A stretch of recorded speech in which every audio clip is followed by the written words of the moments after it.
करा मन भार मारी जगदम्बे भवानी थारी घड़ी करा मन भार मारी जगदम्बे महारानी जगदम्बे महारानी मारी जगदम्बे महारानी जगदम्बे महारानी मारी जगदम्बे हो थारी घड़ी करा मन भार मारी जगदम्बे महारानी ओ थारी घणी करा मनवार मारी जगदम्बे भवानी। दोनों हाथ उठा करके मैया का दरबार लगा हुआ है, भोलेनाथ का प्रांगण है और अपने अपने मन रूपी मयूर को नृत्य करते हैं। बोले सच्चे दरबार की।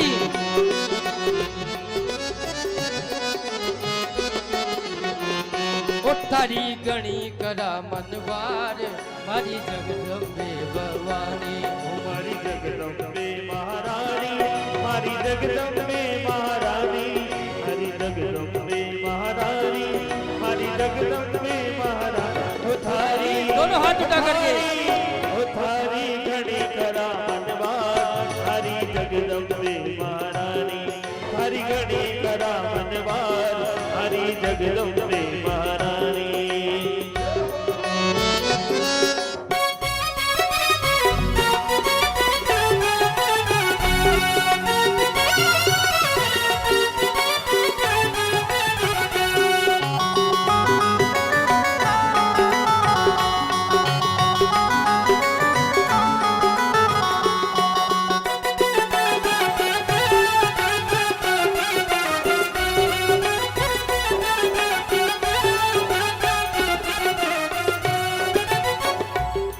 माथे पे चूनर लाई हाथों में गजरा सजाई माथे पे चूनर लाई हाथों में गजरा सजाई माथा पे चूनर लाई हाथों में गजरा सजाई ओ माथे पे चूनर लाई हाथों में गजरा सजाई ओ पेनो ओ पेनो ओ पेनो पेनो मारी मात मारी जगदम्बे भवानी पेरो पेरो मारी मारी जगदम्बे महारानी हरि जगदम्बे महारानी हरि लीला जग से न्यारी हरि जगदम्बे महारानी हरि लीला जग से हो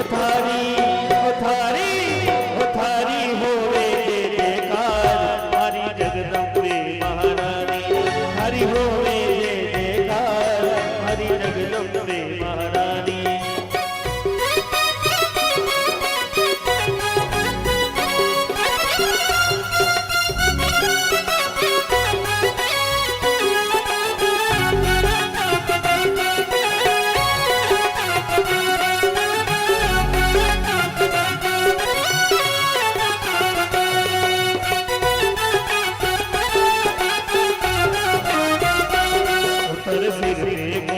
साजे हाथों में त्रिशूल साजे हर सिर पे मुकुट साजे हाथों में त्रिशूल साजे हो थारी महिमा परंपार मारी जगदम्बे महारानी हरि महिमा परंपार हरि जगदम्बे महारानी हरि जगदम्बे महारानी हर लीला कोई न जानी हरि जगदम्बे महारानी हरि लीला कोई न जानी ओ थारी घड़ी करा मनवार हरि जगदम्बे महारानी हरि घड़ी करा मनवार हरि जगदम्बे महारानी।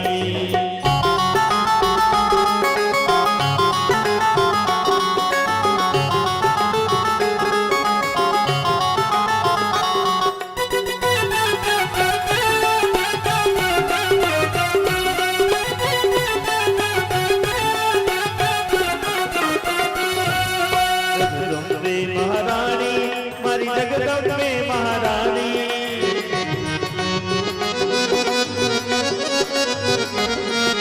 जगदम्बे महारानी हर लीला सब दिन जानी थारी घड़ी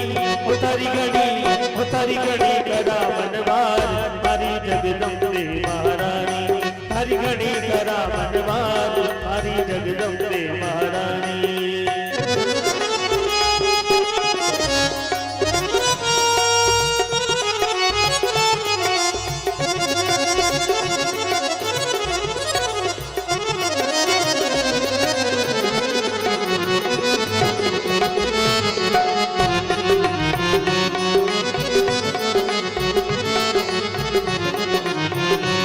हरिगणी करा बनवाद मारी जगदम्बे महारानी, हरिगणी करा बनवाद मारी जगदम्बे महारानी, हरि जगदम्बे महारानी, हरि जगदम्बे महारानी।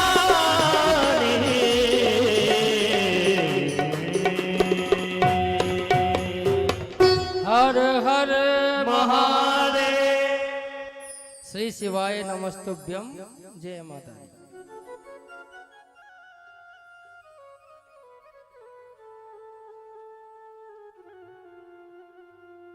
सूत जी महाराज कहते हैं कि ऋषियों, ये सारी घटना जब घटी, प्रसंग की ओर आगे बढ़ते हैं। जब शुरू में कथा चली थी कि वेद व्यास जी को पुत्र प्रेम हुआ था, ये सारी घटना जब घटी थी जब व्यास जी तप पर बैठे हुए थे पुत्र प्राप्ति के लिए। आज जैसे ही उनको तप को पूर्ण होने का वक्त आया तो उस समय देवराज इंद्र की गद्दी हिलने लगी, सिंहासन हिलने लगा।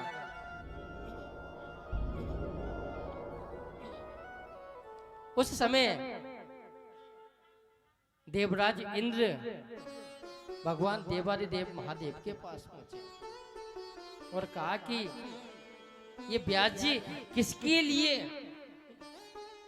तप कर रहे हैं? क्या ये मेरा इंद्रासन प्राप्त करना चाहते हैं? मेरे महादेव ने कहा कि सूतम प्रभम प्रोक्ता व्यासमितं तेजसा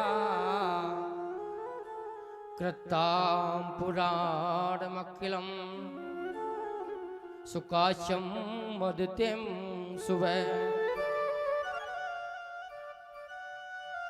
है राजन, व्यास जी इस वक्त पुत्र प्राप्ति के लिए तप पर बैठे हुए हैं। आपको चिंता करने की जरूरत नहीं है।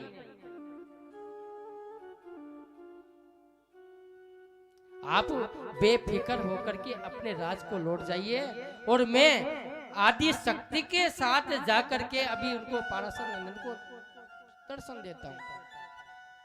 तो उसी समय जहां मेरे वेद व्यास जी तप करने के लिए बैठे हुए थे, तो आज माँ आदि शक्ति के साथ देवादिदेव वहां पहुंचे जहां व्यास जी तप कर रहे थे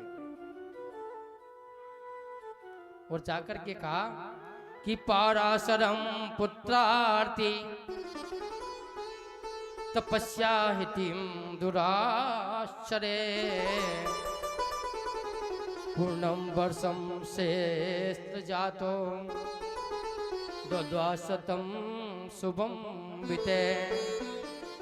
हे पाराशर नंदन, आपका तप पूर्ण हो चुका है।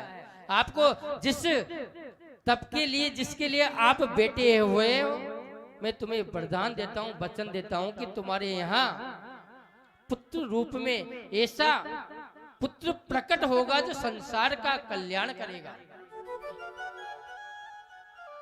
उत्तिष्ठो उत्तिष्ठो व्यासो पुत्र संभवता मुने। हे व्यास नंदन, हे व्यास जी, आप उठिए। जैसे ही व्यास जी ने देखा कि मेरी माँ आदि शक्ति भोलेनाथ के साथ खड़ी है, तो उसी समय व्यास जी खड़े होकर के उनको प्रणाम किया। जैसे ही उन्होंने प्रणाम किया तो आज महादेव ने कहा कि आपको चिंता करने की जरूरत नहीं है, बहुत जल्द ही तुम्हारे पुत्र की प्राप्ति हो जाएगी। आप अपने आश्रम साम्राज्य में लौट जाइए। और इतना कह करके मेरे देवादिदेव महादेव अपनी शक्ति के साथ अंतर ध्यान हो गए। बोलो सच्चे दरबार की जय, बोले भगवती मैया की। राजन लौट करके व्यास जी अपने आश्रम में आए, और जैसे ही अपने आश्रम में आए तो कुछ समय निकला। जैसे ही समय निकला, एक दिन व्यास जी महाराज बड़े प्रसन्न मुद्रा में अपने आसन में बैठे थे। उस समय जैसे ही शीतल मंद सुगंध हवा चल रही थी, क्योंकि बद्रीनाथ धाम में उनका आश्रम है, ठंडा वातावरण है। आश्रम के बाहर बड़े शांत स्वभाव से व्यास जी बैठे थे, और जैसे ही उन्होंने बैठे थे तो उस समय एक अद्भुत दृश्य देखा। व्यास जी क्या देखते हैं कि आसमान से एक धृताची नाम की अप्सरा उनके सामने आती है। जैसे ही वो अप्सरा आई धृताची, उन्होंने अपना रूप बदला। सुंदर अप्सराएं थी, लेकिन वो जानती थी कि कहीं व्यास जी आसक्त हो गए तो कहीं मुझे श्राप ना दे दे। लेकिन उसका रूप को देख करके मेरे वेद व्यास जी कामासक्त हो गए। उस समय वेद व्यास जी हवन के लिए अरणी मंथन कर रहे थे।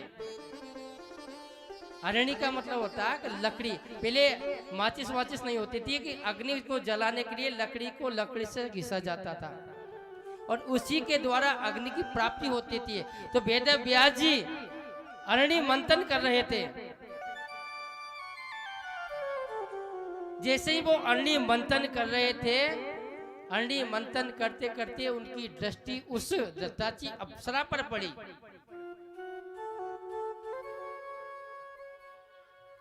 हाथों में थी लकड़ी, मंथन कर रहे थे, और उनके हृदय में काम प्रवेश कर गया व्यास जी के।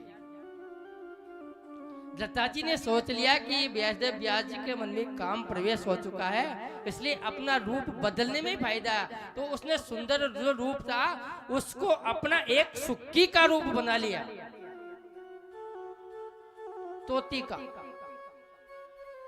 और रूप बना करके वो सीधे वहां से निकल गई तोती।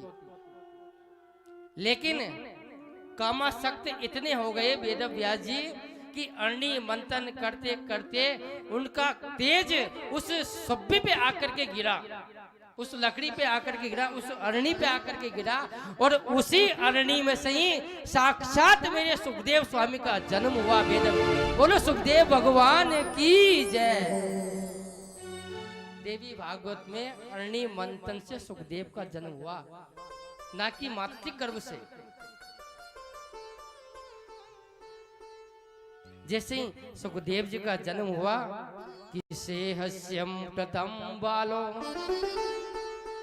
जातो मातम तिथि मना तस्येपनम नव चक्रे व्यास विद्याम गति नमा। वेद व्यास जी के जो पुत्र थे सुखदेव, उनका जन्म हुआ, और शीघ्र अति शीघ्र वेद व्यास जी का जो पुत्र थे सुखदेव जी वो बड़े होने लगे।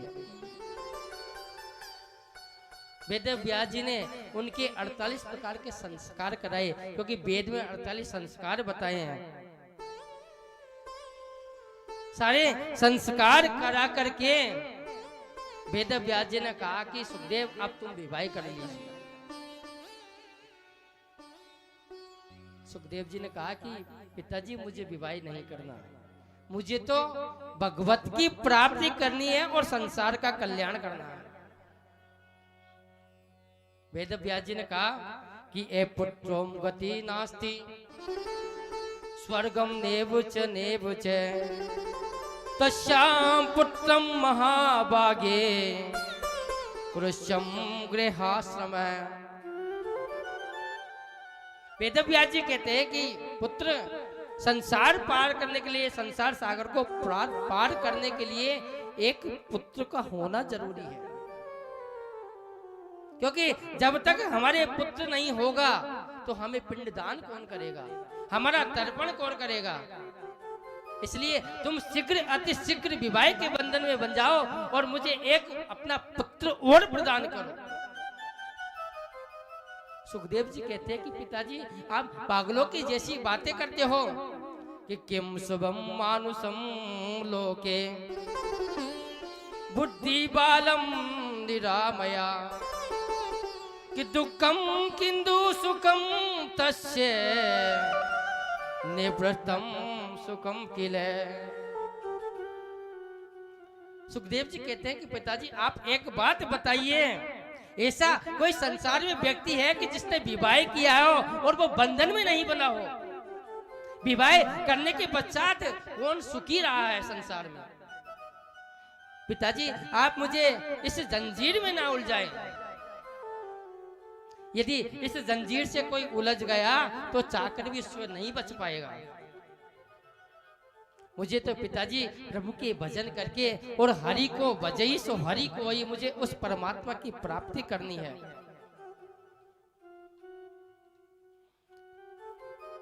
पिताजी कि असारो खल संसारो दुख रूपी विमोहक सुतास्तस्य धनतस्य कृष्णस्यं व्रजानिहं। पिताजी आप एक बात बताइए कि आप मुझे किस मोह के मोह में उलझा रहे हो? पिताजी ये शादी विवाह का झमेला कुछ दिन का संयोग है, नदी नाव संयोग है। जैसे नदी में हम बैठकर, नदी में जब पार करते हैं नाव में बैठ करके जाते हैं तो उस नाव में बैठने के बाद हमें कुछ मुसाफिर मिलते हैं तो हम अपने अपने परिचय करते हैं उनसे कि भैया तुम कहाँ जाओगे, तुम कहाँ जाओगे। ऐसा करते करते और हम नाव में बैठकर नदी को पार कर लेते हैं। लेकिन जैसे नदी पार करते हैं तो सब अपने अपने गंतव्य की ओर चले जाते हैं। उसी प्रकार पिताजी ये संसार क्या है? नदी नाव संयोग है, ये नदी नाव के जैसा संयोग है। और पिताजी इस संसार में कौन किसका है? कि वृक्षणम शिणम प्रत्रिजंती कि बिच्छदाम शुष्कम सरसार सार कि निर्द्रव्यम पुरुषस्ति गणिका वस्त निर्वंत्रयम। पिताजी इस संसार में कौन किसका है?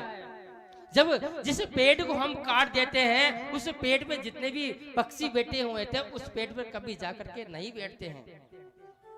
जिस सरोवर में जल खत्म हो जाता है तो जिस सरोवर में जितने भी जीव जंतु रहते हैं वो धीरे धीरे वहां से प्रस्थान कर जाते हैं। एक निर्द्रुव जो पुरुष होता है उसका तो वेश्या भी त्याग कर देती है। पिताजी आप मुझे इस संसार में क्यों झमेले में डाल रहे हो?